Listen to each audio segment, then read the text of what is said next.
Welcome to the Summoner's Rift preview. By now, you've probably heard about the update to Summoner's Rift, so we'd like to share more detail behind what we're trying to accomplish.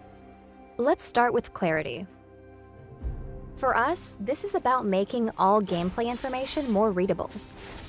One way we've tried to accomplish this is by controlling color, saturation, and level of detail in the environment, so it doesn't distract from that Lysandra claw sneaking up behind you. In most situations, the first thing you should see is the UI, followed by visual effects, like champion abilities and summoner spells. Then champions, minions, and monsters. And finally, the environment itself. Basically, we want you to be focused on fighting your opponents, not the game. Check out this comparison of the current Rift against the updated version.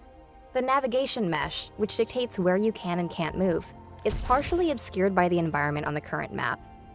Now the environment's out of your way, making pathable space, flashable walls, and possible ward placements easier to see. Another way we've tried to improve clarity is by making it easier for players to orient themselves. Each jungle quadrant now has a unique theme, so your location is more obvious at a glance. Baron serves as an orientation point, with destruction radiating outward from his pit. You'll find that the closer you get to him, the more demolished the landscape becomes. For instance, in the West Quadrant, the plant life is full of energy and rock formations are split by Baron's emergence.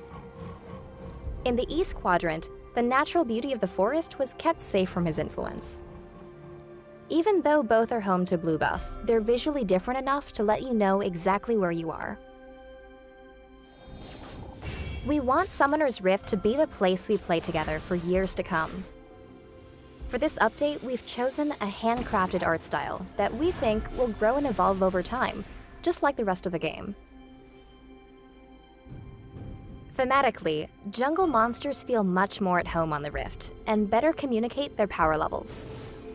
The red buff, the Brambleback, roars a warning at everyone who walks by, looking ready to pump out damage.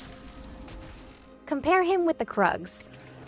These monsters' cloistered defensive stance implies their damage-soaking, tanky style.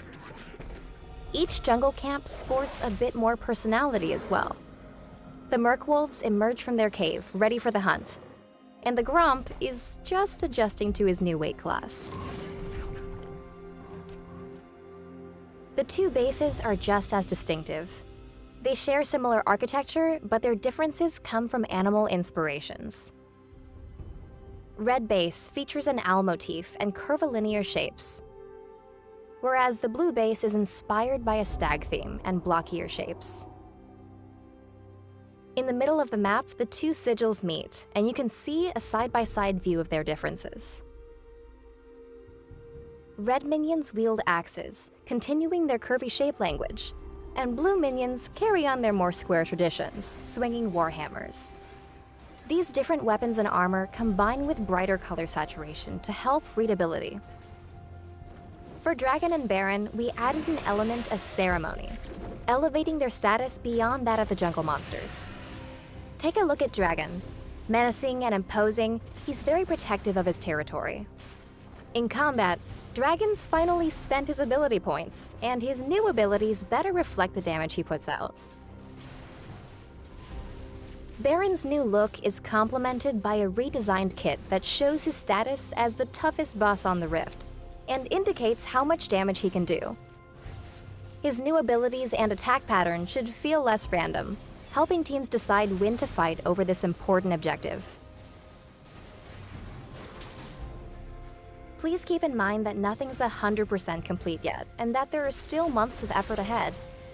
On PBE, we'll be listening while we make tweaks, squash bugs, and improve performance.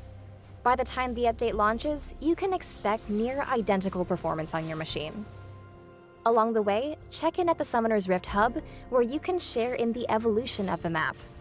There, the conversation will continue, with dev blogs, Q&As, and patch notes that detail the latest changes. Thanks for tuning in.